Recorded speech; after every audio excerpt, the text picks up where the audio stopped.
a strong feeling of warm personal attachment or deep affection, such as for a parent, child, friend, or pet. Nourishment.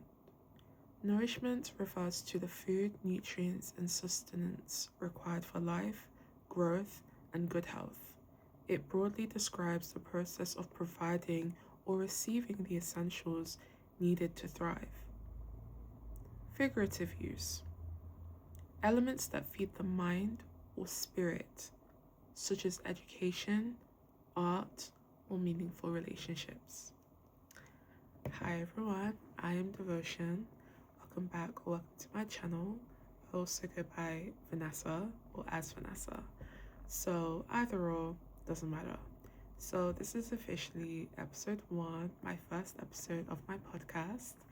And we're going to be talking about love and nourishment. I will be sharing my own experiences, of my lack of love and nourishment because I didn't receive either growing up and I never received it from anyone else. I can't say that I've been loved or felt loved. I can't say that I've been nourished in the essence of when it comes to connections with people. Thankfully, I, have education and I was able to get back into education. But I just want to talk about it in a sense of other people and, relatives and everything. Because like I told you guys, my target audience is for the girls and the boys that, that didn't have a family, that didn't have anyone to rely on, and it's for those who are lonely. You guys are my target audience, so I'm going to be sharing my own experience. I'm really just going off the dome with it. I'm really hot. It's literally like a heat wave in the UK, so we're going to begin. Okay, so where do I even start? I have my notes here, right? But I just write general outline of what I want to talk about in this episode. So I'm going to be talking about my own lack of love and nourishment. To give you some insight into my childhood, I had a very horrific childhood. I I have my biological father that was never in my life. He knew where I was, and he just didn't care to fight for me, to fight to be in my life. Not even fight to be in my life, but to make an effort to be a father. He ended up having his own kids, who are, my stepbrothers and sisters. He never took accountability. He knew that he wasn't present at all. There were moments in my life where I did see him and he didn't do shit. He wasn't about shit, and he never took accountability. He just blamed everything on my birth giver. But yeah, I don't see him as a father. I don't see him as anything. I just say he's my biological father. Because if there's another word for birth giver, but for the male version, then I'd go with that. But I haven't thought of that. Anywho, and then, I had my stepfather. He was just something else, and I'm just giving you some insight, right? He was just a compulsive liar, psychological liar. He literally lied about everything, every aspect of him, his life. He was just a liar. He used to make a whole bunch of promises to me. He was just terrible, genuinely just a man-child, no emotional maturity, barely any logic. My mother wasn't there, just spent her whole life just being envious and jealous of me for whatever reason. You literally had no reason to be envious or jealous of me, but she made sure to make my childhood a living nightmare. It was just complete psychological warfare. I've been in the system, I've been in the care system. I was in the care system when I was around 8 because I was being physically abused for no reason. My birth giver did not did not know how to deal with her own shit, with her own problems. So she took it on me. I was called a whole bunch of names, every name under the book. When I was young, like as I mentioned, when I was 8 years old, she was calling me all types of pig, ugly, fat, cow. And it's kind of like, if I'm all of these things, the apple doesn't fall far from the tree. And this happened for years, many years, up until like, I'd say like coming up until when I was like 12. I literally had to just calm her down and be like, look, and mind you, I'm a child, I'm a minor, you know what I'm saying? I literally had to be like, look, you saying these things, you wouldn't want anyone to say those things to you. It's not nice, it's not necessary. You know, I literally had to just break everything down, and she kind of stopped, but it went to, for her to body shaming me and everything. But that's only like one aspect, you know, there were so many aspects, the triangulation, the bullying, the harassment. I had no relatives because, well, I had relatives, but I had no one in my corner, and it was by design. That lack of nourishment, that lack of love was by design. And I want to get into that, right? Because I'm just giving you like a pretty much a synopsis. I think that would be the right word, right? A synopsis of my life, but it was even worse than that. I'm just giving you like the general scope. There's you know, everyone makes excuses for parents or relatives that don't provide the love and nourishment that they need. It's always the excuse of, oh, well, this is their first time being a parent.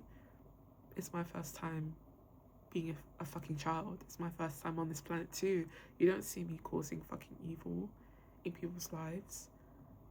Oh, you know, what did they also like to say? They like to say, well, they didn't know any better. We're gonna get into that. I'm gonna get into that right now. This whole notion of they don't know better.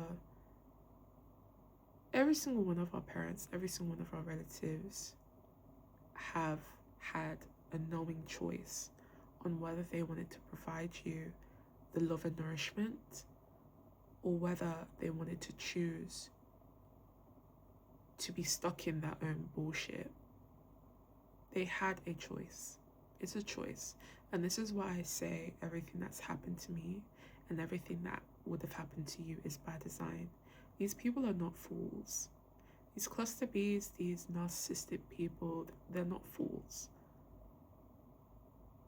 They're not fools. So this whole making excuses for them, like they didn't know any better, and perhaps that was true, but there was a choice that they made. I could give my child, my relative or whatever, the best life that I can for them, right? But they chose not to, because they're so caught up in their web of bullshit. And I understand that there's a lot of nuance to this conversation, but I feel like in that aspect of just making excuses for these people, there's not nuance there's no nuance. Don't bring a fucking child into this fucking world and then hate them. And I felt like I was hated. I felt unloved. Every single day, my birth giver was always causing some bullshit. I had become a serious recluse. I had low self-esteem. I was diagnosed with depression when I was 14. I had panic attacks. I kept dissociating. I had derealization, depersonalization, solipsism, whatever the fuck it's called. Like, I had all of that.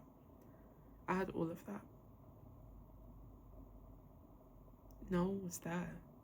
No one was there to hold me. No, I don't know what that is like. I don't know what it's like to have someone hold your hand. I don't know what it's like to be coddled.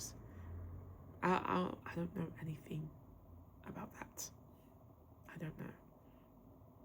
I've never in this life had my hand held, ever. I am pretty much forced to be hyper independent. I don't know what it's like to rely on someone. I don't know.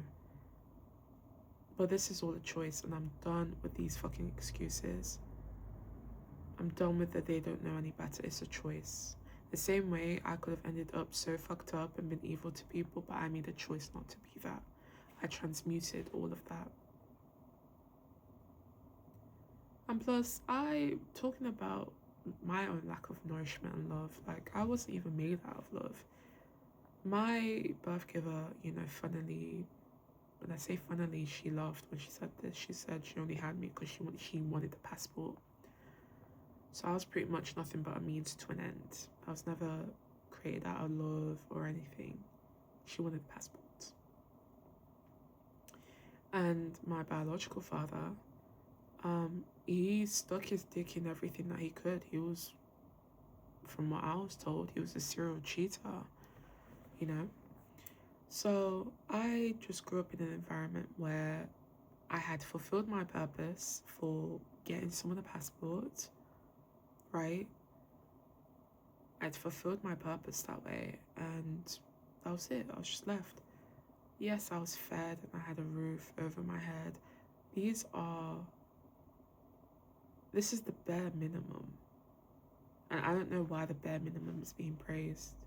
And I don't know why the fuck people are still having fucking kids when you don't have any means to provide for them. You haven't even dealt with your own shit.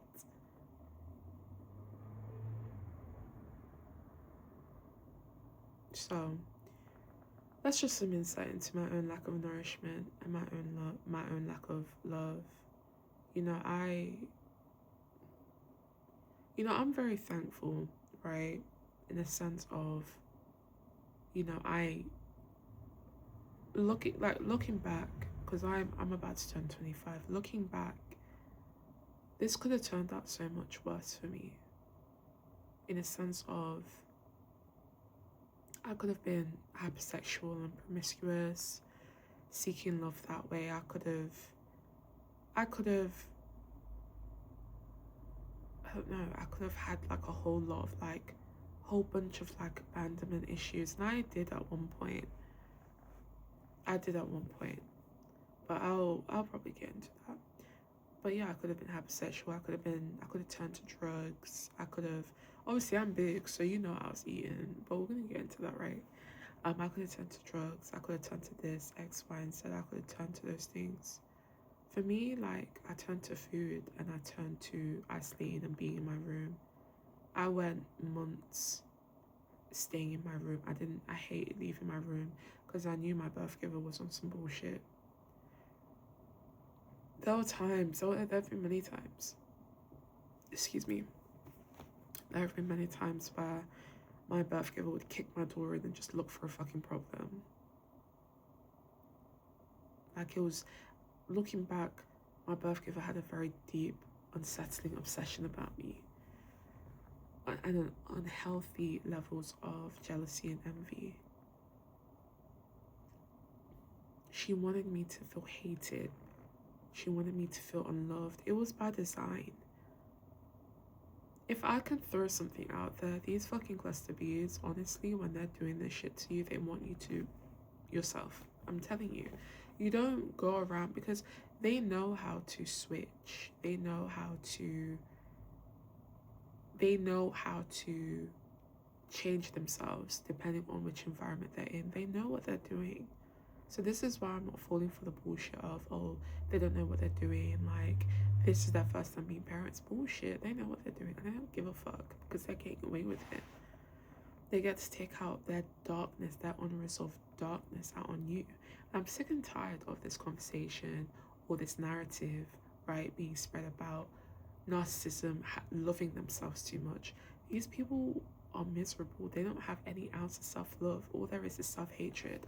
A person who truly loves themselves would never go around trying to cause harm to other people, to make other people feel low about themselves. These people have their self-esteem is the lowest, is to the bin, is to the floor, And don't worry, I will get into how I have been able to cultivate my own love and nourishment, but I have to provide you background.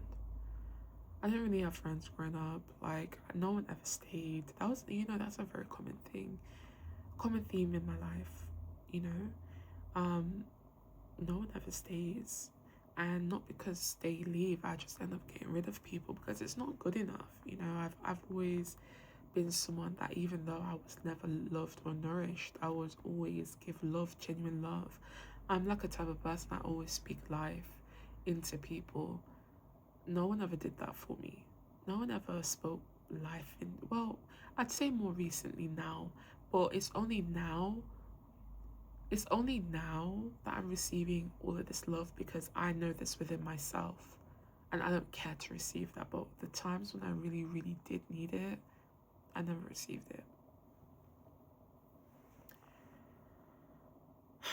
So yeah, I was very isolated, like genuinely isolated. I stayed in my room for months. I remember I stayed in my room for like 4 months. I didn't leave my room. I didn't have anyone to talk to. I didn't have anyone. You know, I went a decade, right? I went a decade without having any contacts on my phone, without anyone contacting me through phone. I had blocked my birth giver and pretty much everyone like who was a relative. I blocked them because it was just more rumors, it was more spearing, it was just wahala, like just bullshit lies. My birth giver went through my shit, like in my room, more times to look for something, and I don't know what the fuck she was looking for. She was a weird bitch, like just going through my things. And you know, I used to write in my diary and share my feelings because I never had anyone to talk to. Like genuinely, you know, like people when they say, "Oh, I never had anyone to talk to," I never had anyone to talk to. I never had anyone to talk to, so I'd write my diary. She would find my diary and she was on some other bullshit. Like, you could, instead of like villainizing me for expressing my feelings, why don't you spend more time going through my shit and going in my room? And mind you, literally nearly everything in my room I had paid for. You spend more time in my room than asking me if I'm okay, asking me how I've been. And I feel like when she went through my diary and I was writing, and I was very like, you know, suicidal and everything, I was writing, you know, things in my diary, and she got pleasure from that. She knew I was at my lowest and she threw that shit in my face, back in my face. There's so many different situations. But yeah, I never had my hand held. I was never nourished. I had nothing. I didn't have any genuine friends. I didn't have that. So I turned to food, bitch. I turned to food. Food was and has been the only consistent thing in my life.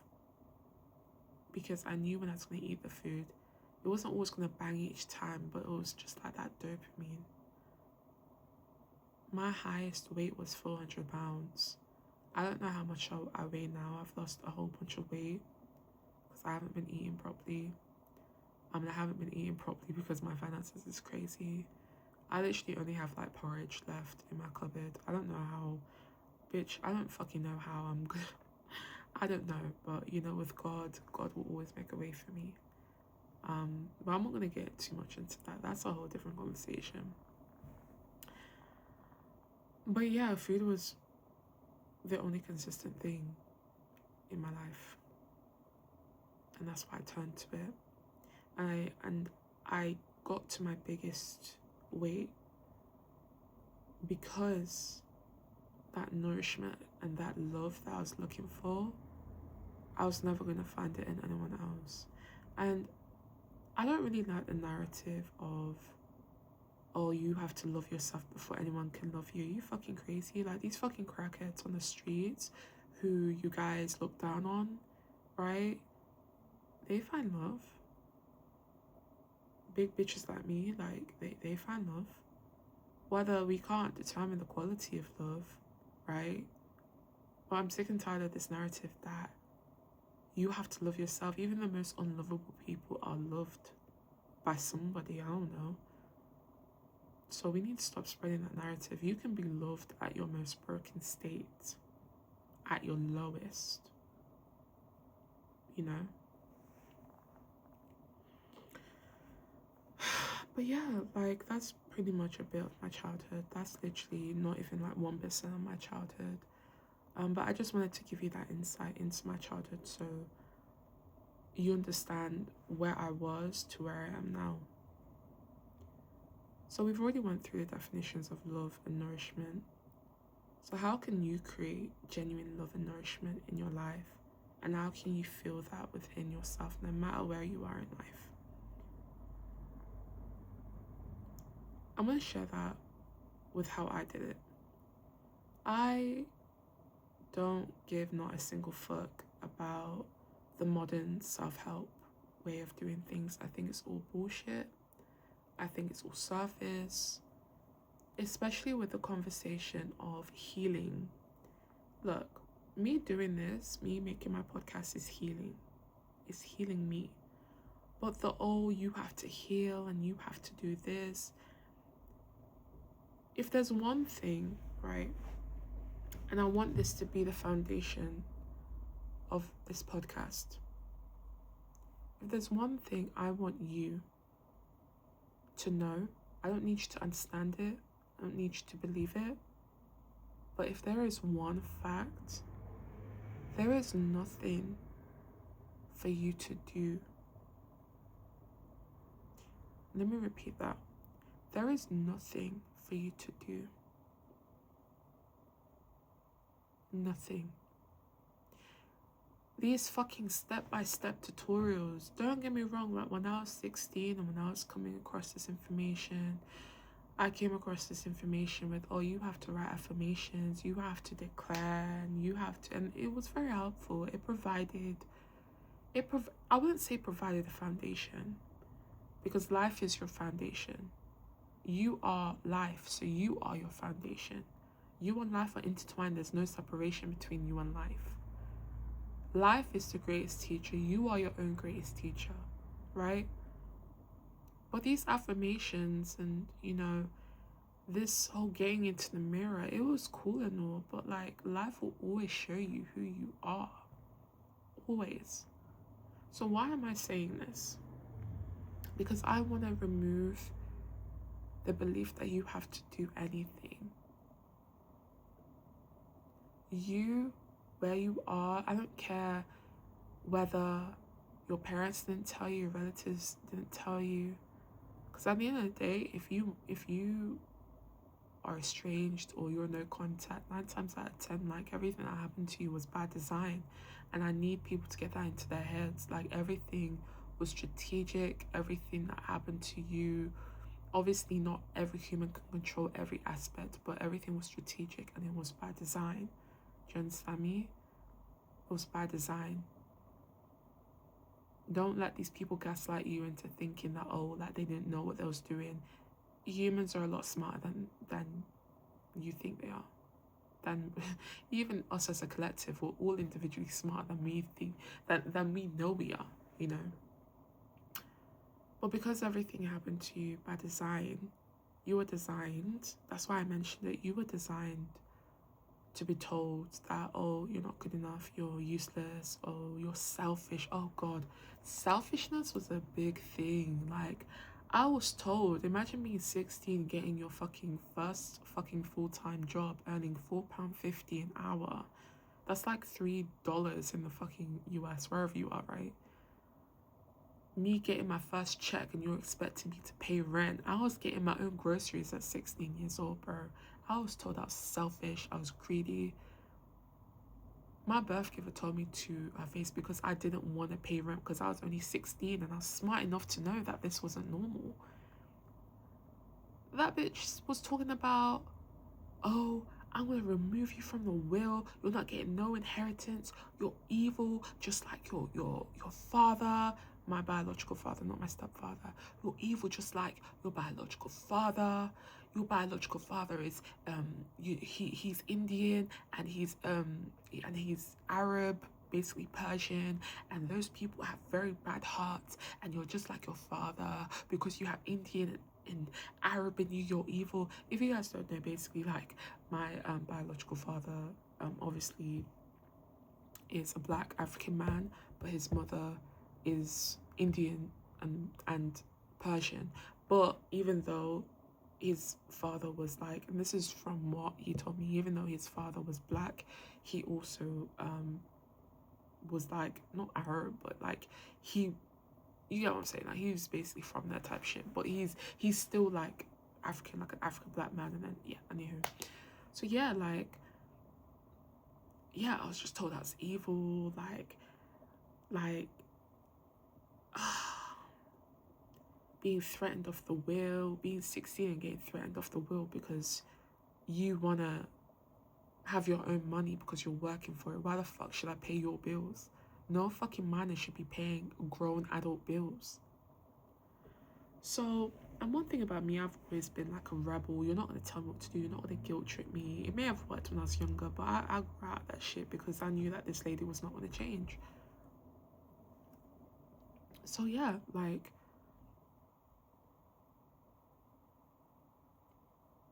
I was told all sorts of things. I'm evil, that I'm selfish, that I'm greedy, that I love money. Like, mind you, these people always are arguing about money.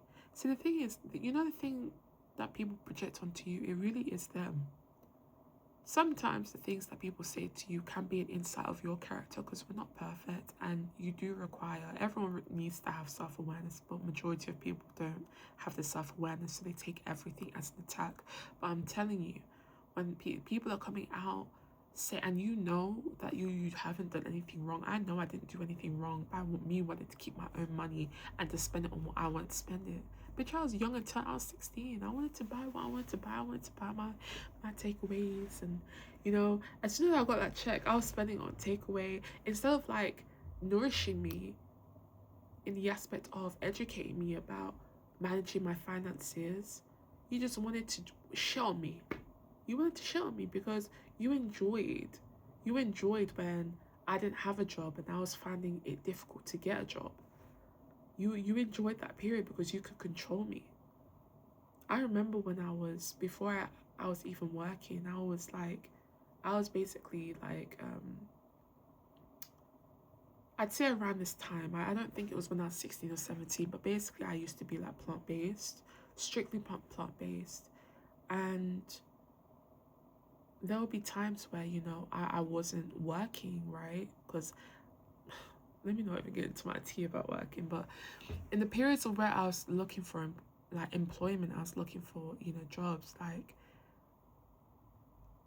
my bro, my mom, like, my birth giver was like, say, like, she would buy everyone for like everything for everyone in the household, right? Mind you, grown people, cooking for grown people, right? Mind you,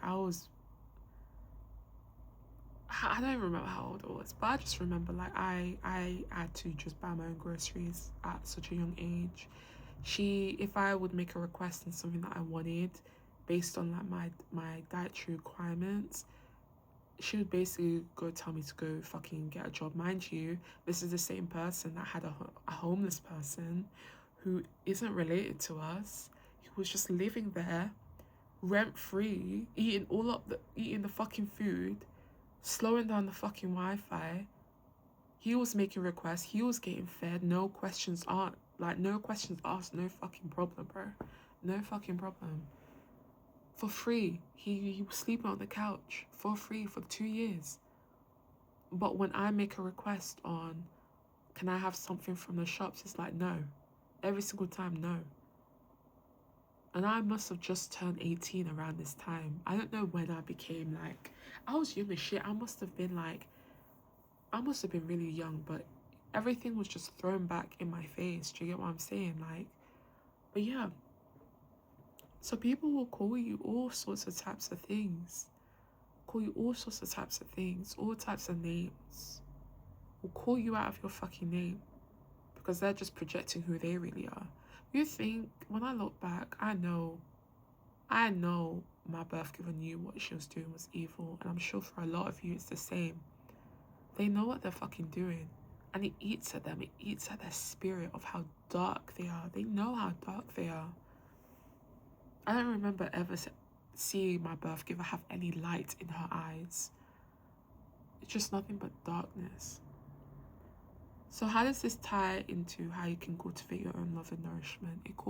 It ties into this because you have to understand, people will call you all sorts of types of names in the book. Do you get what I'm saying? I was called selfish, greedy. I was insulted. I was body shamed. Like, I was gossiped about. Like, whatever my birth giver said about me was law. Like, there was no critical thinking because, you know, people will come up against you and it's a choice. It's a choice. They don't want to use their rational thinking. These cluster, when you have a cluster B and you come from a long lineage, long generations of cluster Bs, these people are just wired to look for someone, for a scapegoat, because they can't deal with their own fucking shit.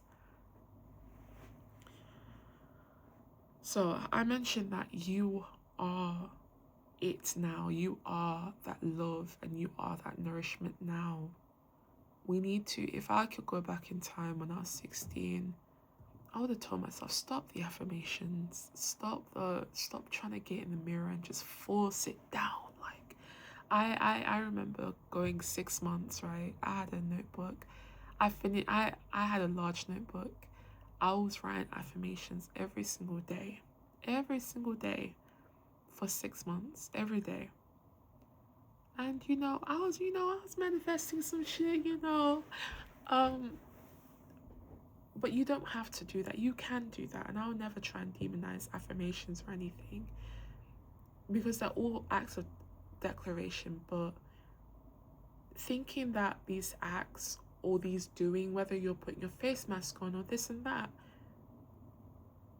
thinking that that's what's going to bring you that raw, like, self-confidence and liking yourself, it's just a concession. It's just another thing stopping you from realizing that you are it now.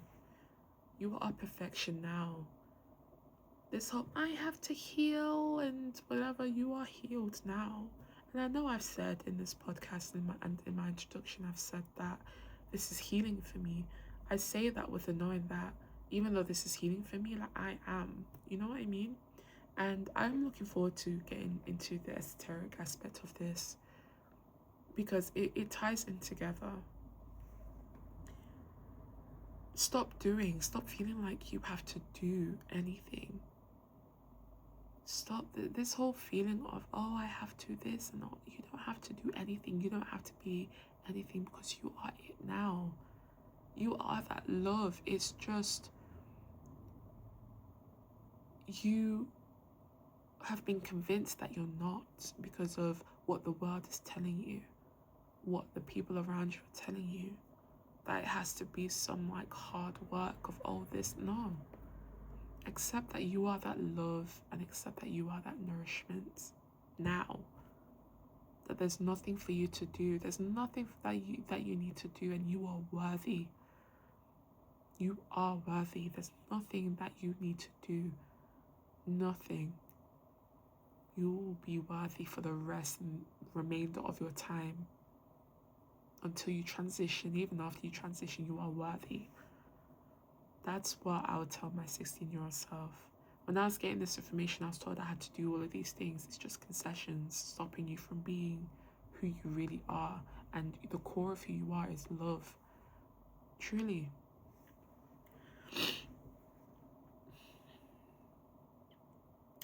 Allow yourself to feel everything. Allow yourself to feel everything. What do I mean by that? You must allow yourself to feel your self-hatred. You must allow yourself to feel those deep, dark things that you have buried inside. Because if you don't experience the bad, how the fuck can you experience the good? Your self-hatred. How low your self-esteem, your mistakes that you regret to this day. The only way that these things can get neutralized is if you allow yourself to dive in them, and it is scary. I remember being 16 years old doing shadow work. It is scary. It is emotional. It's a lot of things. Sorry, I'm just gonna check myself in the mirror. It's a lot of things. You can't run away from yourself. I'm sorry. You can't run away from yourself.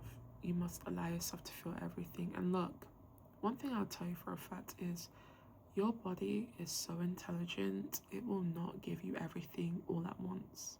It will not give you everything all at once. Truly, it will not give you everything all at once. It will give you everything in waves. You know, that's how, you know, like when someone is grieving. I don't know if we've all grieved something, but it's not like, there will be days where you're going through it, and then there's going to be a day where you're like, this is slightly better, and then, you know what I mean? Today, like, especially, you know, I don't know, just imagine like something happens to you today, it's low-key traumatic. Like, you may relive your trauma like every day, every single day, but there are days where it is slightly better than that original day.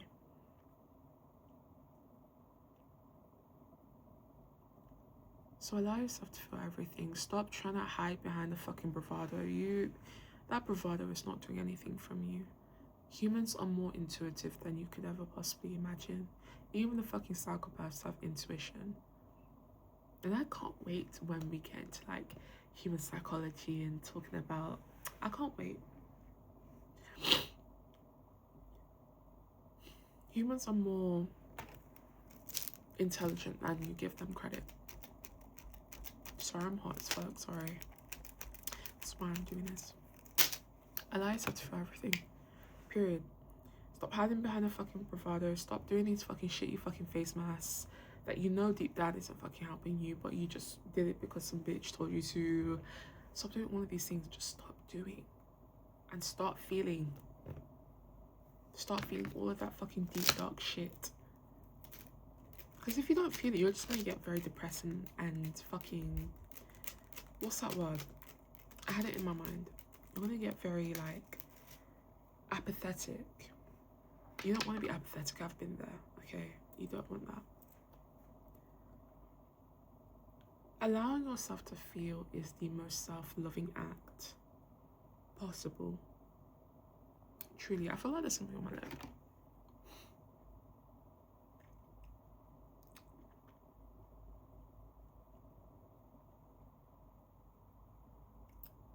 Sorry, my lips are just, ugh.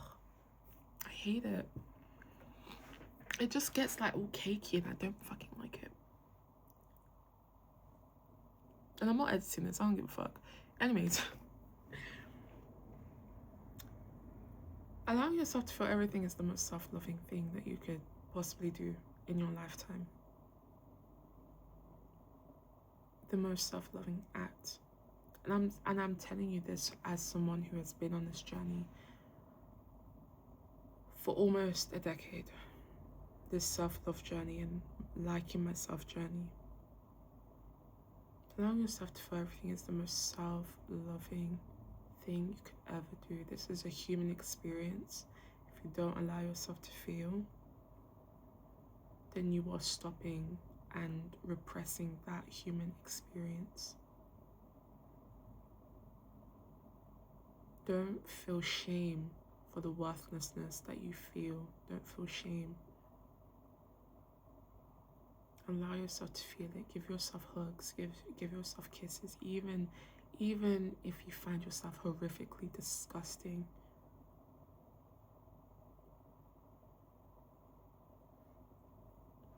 No one said it's easy.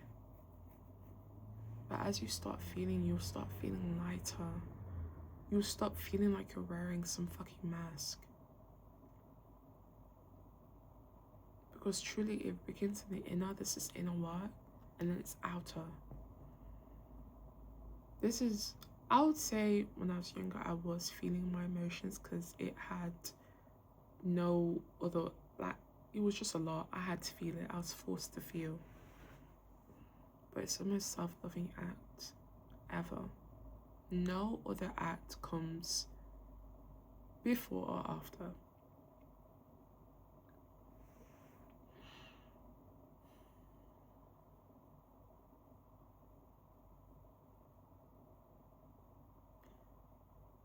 Don't blame yourself in regards to what happened to you. And it's so easy to blame ourselves, like there was something wrong with us. There was something wrong with you and you did something. These people that hurt you are just fucking broken.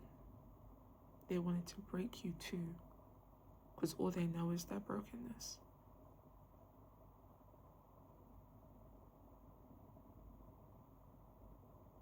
It's very easy to blame ourselves for the cards that we've been dealt, blame ourselves for our experiences.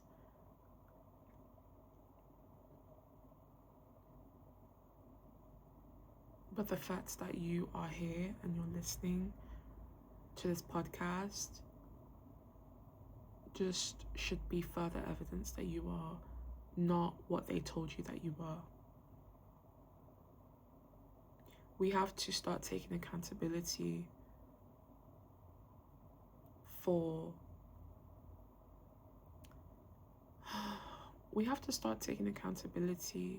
our own self-esteem. Self-esteem is one of the most important aspects of life, and it should be something that everyone builds. This is because it's such inner work. No one can build it for you. You can have a whole bunch of hype friends and people that are around you hyping you up and etc., but you'll still go home feeling empty. You'll still go home feeling empty, lonely.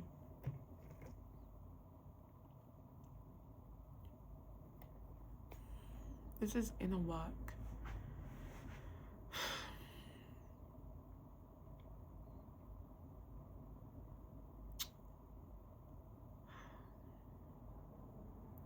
To cultivate your own love and nourishment is to know that you are it now, and that it's a fact. You will never stop being love. You'll never stop being nourishment. Ever. Your own body nourishes you. It keeps you alive. And if, unfortunately, you are diagnosed with an illness, it's keeping you alive to this point. Your body is fighting for you, even in the moments where you think that it's not. And even if, regardless if you're ill, sick, well, whatever, you will never stop being that love and that nourishment.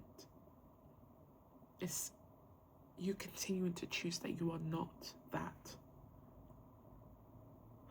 2, allow yourself to feel everything.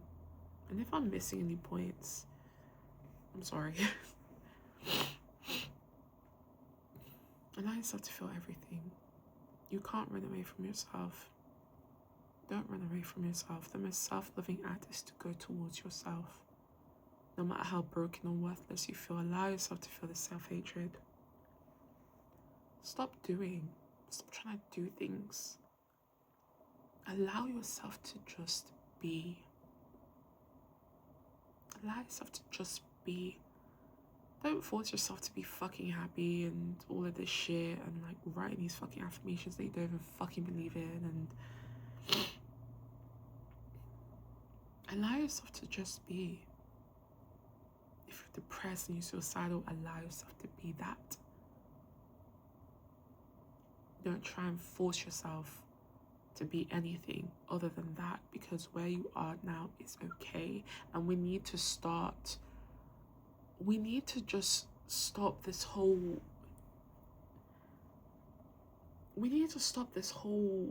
this is bad, this is good, this is bad, this is good. It's just a part of the human experience, you know. Work with your baseline. That's another point I want to make. Work with your baseline. work with your baseline. What do I mean by baseline? Work with wherever you are now, whether you are in grief, whether you're depressed, whether you're in a state of anger, whether you're in a state of contentment, whether you're just okay. Work with where you are. How do you do this? To work with where you are is to allow yourself to acknowledge and know that this is where you are. But this doesn't have to be. It doesn't have to continuously be that you can get better. Even when you don't feel like you could ever get better. And even if you don't feel like you could ever get better, allow yourself to feel that. Allow that feeling of like you know that you can't get better. Allow it. That ties back into to stop trying to do and start to do more feeling. Allow your true feelings and thoughts, no matter how much you feel like it's holding you back. Allow yourself to think them, allow yourself to feel them.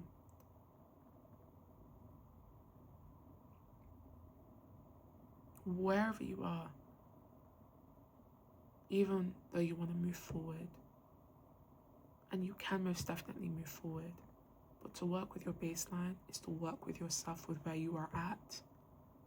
And then once you work with where you're at and you truly take the time to allow yourself to process, to feel, to stop doing, and to know that regardless of your thoughts, beliefs, or whatever, that you are worthy, that you are loved, that you are nourishment, and that you are that now, you will slowly start to just climb up the steps. And there will be moments, it's inevitable, where you're going 110 steps backwards when you made 20 steps, walk 20 steps forward. And you'll walk 20 steps forward and then go 20 steps backwards. But that whole allowing is what can take you up from your baseline, from fear to feeling okay. It's that process of allowing. The process of just dropping the whole doing. That truly is what it is. How did I get from, because last year, December, right? I'll use myself as an example. And I'm going to take a sip of my water.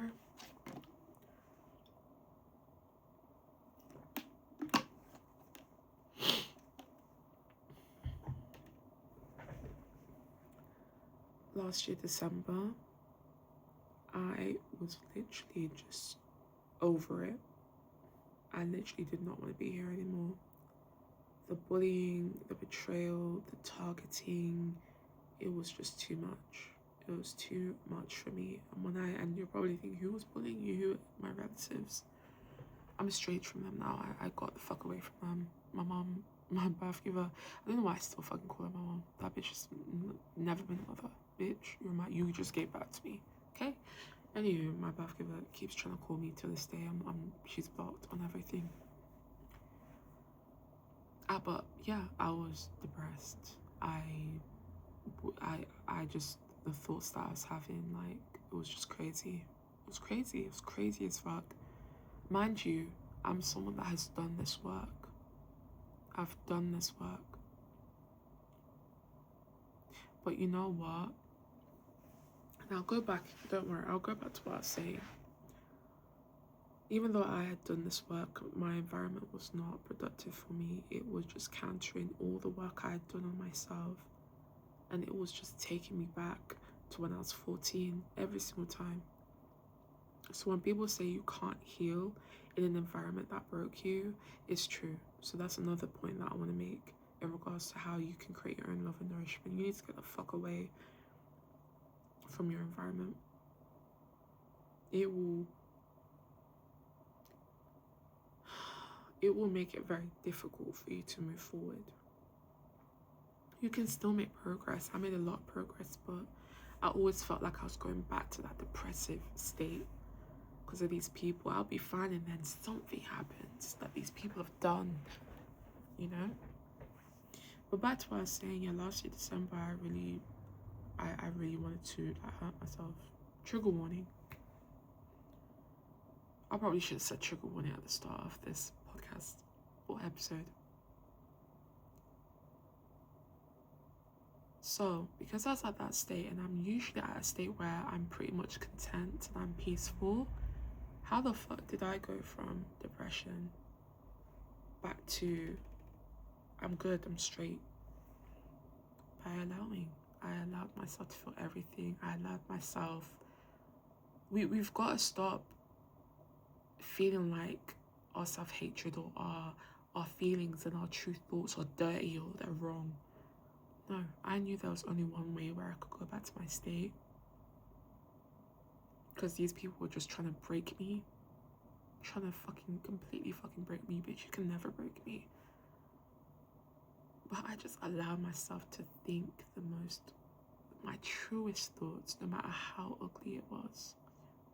And then by doing that, and I didn't rush the process, by doing that, I put myself in a state of allowing. And you probably think, how can you put yourself in a state of allowing? Stop thinking of doing it. You don't have to do it.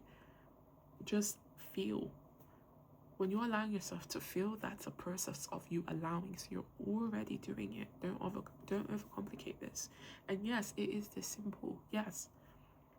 The emotions are messy though. We like to overcomplicate things, but it truly is this simple. I allow myself to feel everything, my truest thoughts. I give myself the space, the time to sit within that darkness. And then when you come to a position where, how do I word this? As you go through the feeling and everything, naturally you'll slowly but surely start to feel better when you truly allow. But then it's a choice. There's a choice that comes with it. Okay, you felt everything. You're feeling everything. You're allowing. You're in the process of allowing. Now, what is it that you want to do?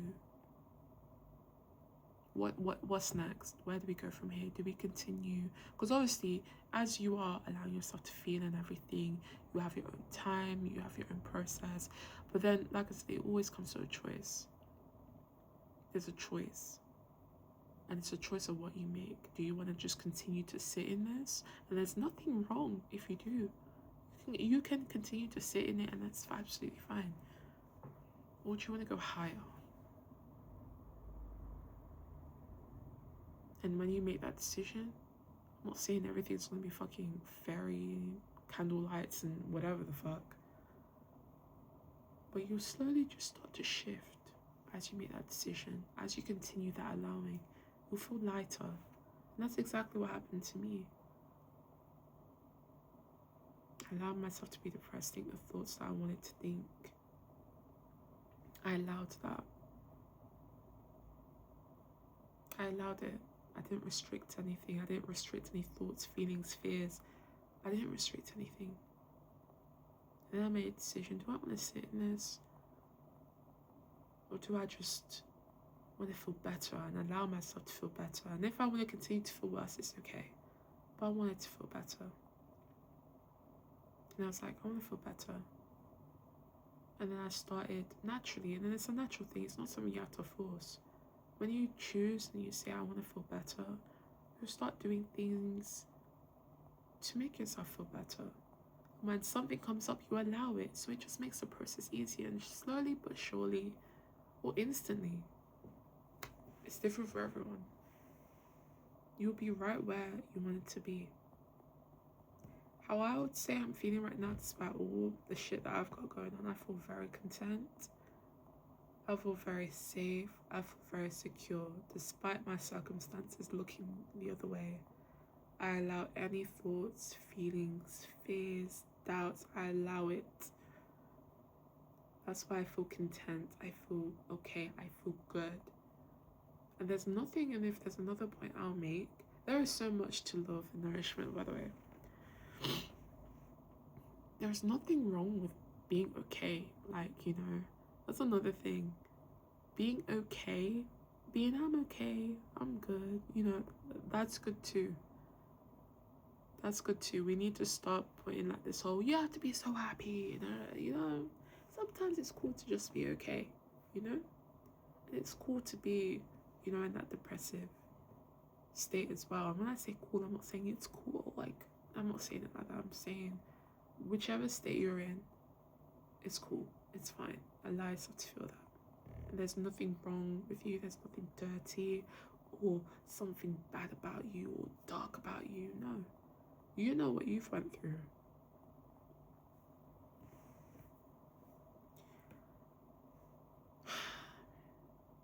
Seek a community. Seek people. Now, I need to be taking my own advice, and I think I partially am. I'm currently in, you know, a phase of my life where I don't want anyone around me. I don't want anyone around me. I don't want anyone around me. But what I a desire that I've built up within myself, though, is I want to create a community. I want to create a podcast. I want to create a community where we can interact with each other. Because I don't feel like there's a lot of us who are estranged or no contact or truly don't have anyone or have any, you know what I'm saying? And I want to create a community for you. So seek a community. This whole hyper-independent shit is not the wave. I'm sorry. I've been hyper-independent my whole life. Literally. I've been hyper-independent my whole fucking life, bro. It is not the wave. We need people. And that's another thing. Another point. I'm coming up with more points as we go. I'm really going off the dome with it. Stop fucking feeling like you don't need people. Look, I am probably one of the most hyper-independent person you'll ever meet. I do not ask for help, and that's bad. Okay? You need people. This whole life is about people. How the fuck do you get your jobs? Through people. How the fuck am I using this fucking study desk because someone made it? We need people. We need people. We need to feel understood. And stop denying yourself from that. Stop denying it. Stop denying it. It's okay. You may not want friends. I don't want any friends right now. Fact. Right? I don't want any friends right now. I don't want anybody in my face right now. Okay, that's fine. But to sit here and say I don't need anyone, are you fucking crazy? If we break it down, I need people for a lot of shit. When I'm on placement, and I finish my shift, I need someone. If you guys don't know, I'm a healthcare student at uni. When I'm on placement and I need someone to sign my fucking timesheets, I need another person to do that. And yes, you could say, oh well, Vanessa, like I'm talking about not needing someone like emotionally and If you wanna lie to yourself about that, you can. If that makes you feel powerful and if that makes you feel strong, you can do that. But I feel like the strongest thing for you to do is understand that you are a human and you are biologically wired to be with people, to have a community, to be a part of a tribe. You are wired that way, whether you like it or not. And it was hard for me to admit too. I was like, I don't need anyone. Blah, blah, blah. There are times when I'm going through the heaviest shit, and I'm like, damn, bitch, what the fuck is everyone at? Like, damn. It's okay to want and need people. You can, because I don't want any friends, right? But, you know, it would be nice to have, like, someone, right? And that within itself is, I think, just allowing yourself to know that, you know, I am a human and I do need people. I do need human interaction. Again, it's a self-loving thing to do because you're not denying that. You're not denying yourself or denying how biologically you're wired. Because you know, for us people who are estranged and who are isolated, and that is like death to the mind because we are wired to be a part of a group. And it pretty much back then in like the caveman days or some shit, whatever the fuck, like if you were on your own, that's a death wish. So please don't repress your desire, or if you feel like you don't have a desire, that's fine, but don't repress the fact that you do need people and we do need each other. When these fucking governments start fucking pulling bullshit, guess who we need? We need each other. We need community, and stop tricking yourself out of your position of convincing yourself that you don't, because you do. And I'm emphasizing that because it's important. I have a feeling that we're coming up to the end of our podcast. Is there anything else I would say?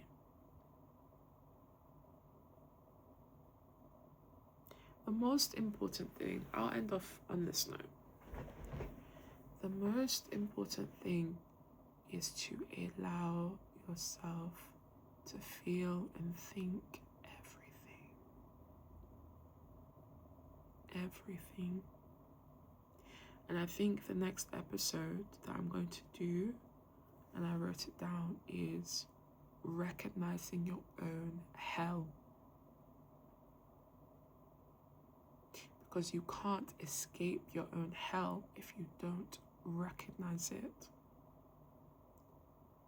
But like I said, the most important thing is to allow. That is how I cultivated my own love and nourishment. This is how. This is how I can sit within my own skin. As big as I am, bitch. And when I get into rooms and I go to rooms, I stand out. I stand out and I feel okay. Put me in any room, I will feel solid and I will feel okay in my skin because I allow. If there's anything to take away from this, is to allow. Allow it. Allow it, fam. No, I'm joking. Allow it. Be in a state of allowing. Okay? Thank you for listening. Bye.